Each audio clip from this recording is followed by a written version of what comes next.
ओम श्री गणेशाय नमः। ओम श्री गणपते नमः। ओम श्री गुरुदेव नमः। आज नवग्रह की सीरीज में हम बुध के बारे में बात करेंगे। बुध यानी मरकरी, ये ग्रह जो है वो जिस चीज़ का फैक्टर है वो फैक्टर होता है कम्युनिकेशन और प्लेजर। तो ये हम जो बात करते हैं, हमारा मैसेज एक जगह से दूसरी जगह पहुंचाते हैं, वेदर इट इज़ रिटन हो या वर्बल कम्युनिकेशन हो या फिर इवन बॉडी लैंग्वेज के थ्रू कम्युनिकेशन हो, इसका कारक जो है वो मरकरी है, बुध है। और जो हम अगर मैसेज को ठीक से अक्रॉस पहुंचा सकते हैं तो उससे जो खुशी मिलती है उसका भी कारक जो है वो मरकरी है, बुध।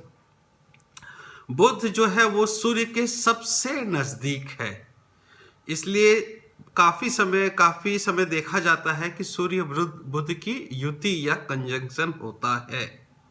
और सूर्य बुध जब एक साथ होते हैं उसकी युति, इस कंजंक्शन को बुधादित्य योग माना जाता है।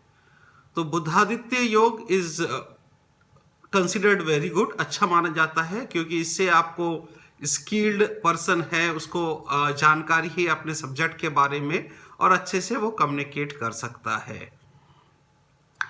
और चूंकि ये सूर्य के पास है तो इसका साइकिल भी फास्ट है, ये सेकंड फास्टेस्ट है। जैसे मैंने कहा मून फास्टेस्ट है जो हर 2.25 दिन में अपना राशि परिवर्तन करता है।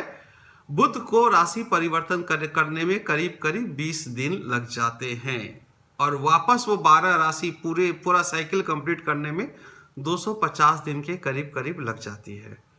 फास्ट है बुध, लेकिन इसकी महादशा काफी लंबी है।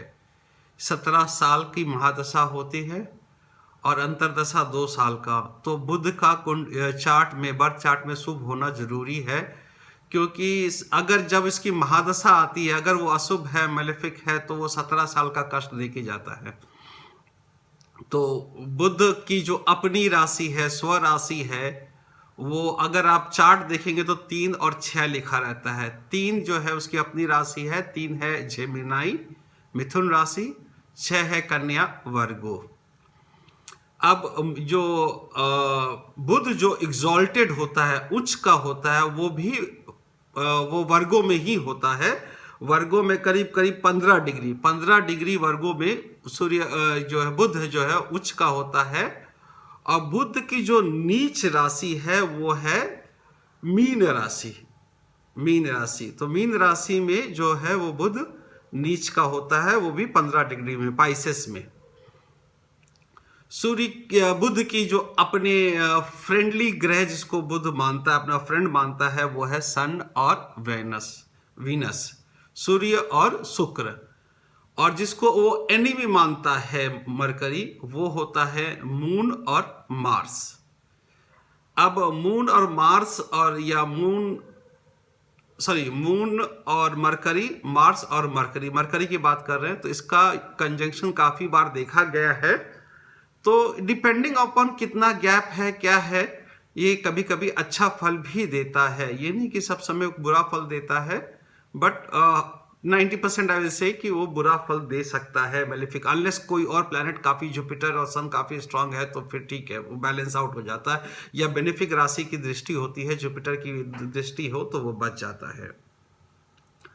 अगर हम मसाले में बात करें तो धनिया, सौंफ और हरा वाला इलायची को बुध का कारक माना गया है।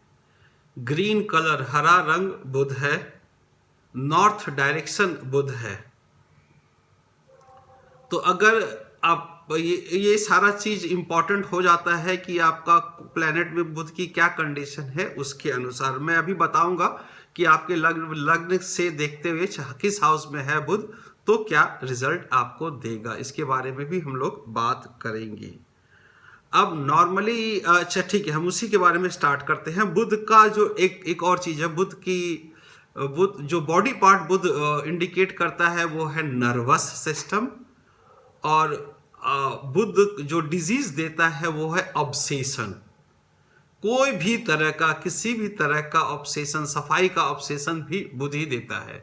ठीक है, तो ये सारे जो ऑब्सेशंस हैं इसके कारक बुध है। अब हम बात करते हैं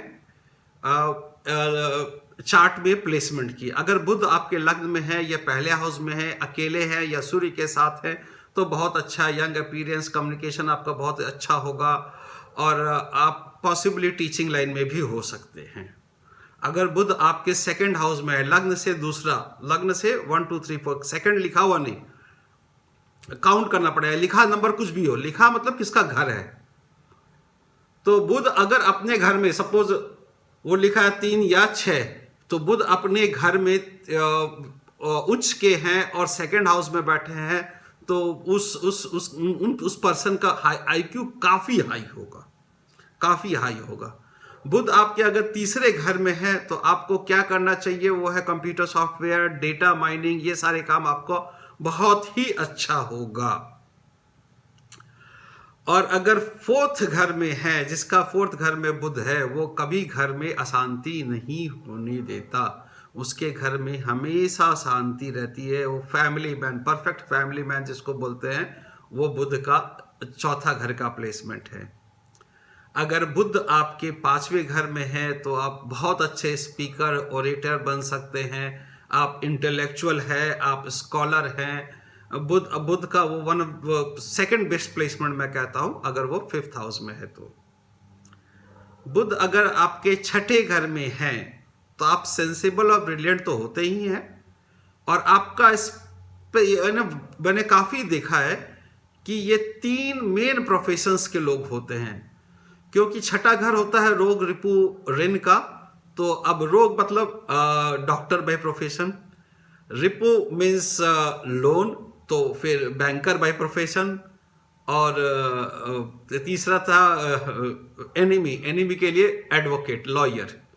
तो जितने भी बड़े लॉयर हैं या बड़े डॉक्टर हैं या अच्छे बैंकर है, सक्सेसफुल बैंकर, उनके 6th हाउस में जरूर आपको मरकरी मिल जाएगा।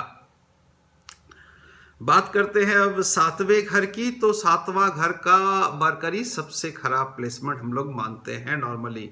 खराब नहीं बोलेंगे, मरकरी उतना खराब नहीं करता, लेकिन आपको जो स्पाउस होगा वो आपसे डेफिनेटली 100% ज्यादा बुद्धिमान होगा, और आप जब भी अपनी बुद्धि लगाइएगा तो मिजरी आएगा। तो ये ध्यान में रखना है 7वें घर के बुध के बारे में।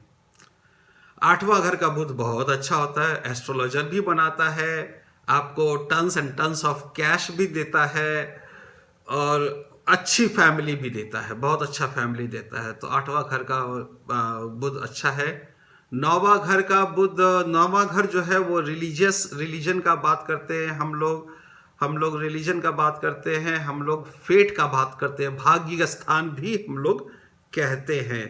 तो यहाँ पे क्या होता है कि आदमी जो होता है, बुध जो यहाँ होता है, तो आदमी काइंड होता है, रीजनेबल होता है, और दूसरे का दुख दर्द समझने वाला होता है। 10वें घर की हम बात करें तो अगर 10वें घर में बुध है तो पहला चीज तो you will be book lover, books आपका जिंदगी होगा। आप हो सकता है उस प्रोफेशन में भी हो, आपका अपना बुक स्टोर भी हो, आपका टीचिंग सेंटर हो सकता है, आपका कोचिंग सेंटर हो सकता है, आप कॉलेज में लेक्चरर हो सकते हैं, स्कूल में टीचर हो सकते हैं। ये सारा पॉसिबिलिटी होता है अगर आपका बुध 10th हाउस में है और सन के साथ में है तो और भी बढ़िया होता है। तब आप उसका माने उस प्रोफेशन का मलाई भी खाने को मिलता है आपको। तो वो 10th हाउस में बुध होता है। 11th हाउस में बुध का बेस्ट प्लेसमेंट माना जाता है। तो जितने भी मिलियनियर बिलियनियर्स ये सारे होते हैं, तो आप देख लीजिएगा तो करीब करीब 11th हाउस में आपको उनको या तो राहु मिलता है या बुध मिलता है। तो 11th हाउस का बुध जो है is considered very very good. अब हम लोग आते हैं 12th हाउस का व्हाट यू कॉल प्लेसमेंट बुध का। सो सेम एज 7th, थोड़ा सा डिफरेंट ये है कि ये आदमी थोड़ा रिक्लूस, एकांत हो जाता है, इसको दुनियादारी से कोई मतलब नहीं है, और अनलेस सपोर्टिंग ग्रह कुछ नहीं है तब वो वर्ल्डली लाइफ में ज़्यादा सक्सेसफुल नहीं होता। तो सपोर्टिंग ग्रह अगर हैं तो थिंग्स विल चेंज, राइट। तो ये सारा कुछ जो मैं बता रहा हूँ ये क्या होता है, लाइफ लॉन्ग नहीं होता, इसका एक लाइफ स्पैन होता है, वो देखना है इसका। और इसका इफेक्ट जब इसका महादशा, अंतरदशा, या फिर जहाँ पे आपका ये ग्रह बैठा है और गोचर में वापस उसी जगह पे रिटर्न होता है, तब ये ज़्यादा इफेक्टिव होता है। बुध जो है वो राजकुमार है, और इसकी जो मेटल है वो है लेड। इसको हम लोग राजकुमार बोलते हैं। सन जैसे सन किंग है, मार्स मून भी किंग का कंसीडर किया था, मार्स को वॉरियर बोलते हैं, तो बुध जो है वो है प्रिंस, राजकुमार। और जैसे कि मैंने बताया आपको कि Budh plays a strong role, but Budh को अकेले में कंसिडर करके चार्ट के बारे में हम लोग कुछ नहीं बता सकते। सो इट्स ऑल अबाउट कि क्या है क्या नहीं है। तो आप आइडेंटिफाई कीजिए बुध आपका मेलेफिक है या फिर बेनिफिक है। अगर मेलेफिक है तो उसका मेलेफिकनेस भी दूर किया जा सकता है कि नहीं। काफ़ी उपाय है, ये नहीं कि आपको हमेशा वो पहनना है, उसका ये क्या बोलते हैं जेम्स एंड ज्वेलरी, उसके अलावा भी बहुत कुछ किया जा सकता है।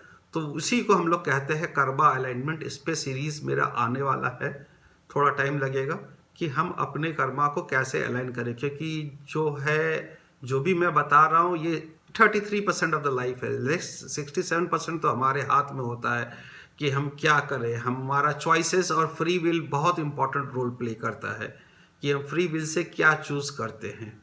Anyway, thank you very much. Hope आपको ये सीरीज नवग्रह का अच्छा लग रहा है। एक बार नवग्रह की सीरीज कंप्लीट हो जाएगी तो फिर मैं 12 राशि के बारे में बात करूंगा। उसके बाद नक्षत्र का सीरीज स्टार्ट करूंगा, और उसके बाद कुछ इम्पॉर्टेंट इश्यूज जो हमारे पुराने पुस्तकों में लिखा है, जो ज्ञान लिखा हुआ, उसके बारे में भी सीरीज स्टार्ट करने का प्लान है। प्लीज़ कमेंट करें, लाइक करें, शेयर करें और बताएं कि हम और कैसे इसको इम्प्रूव कर सकते हैं। Thank you very much.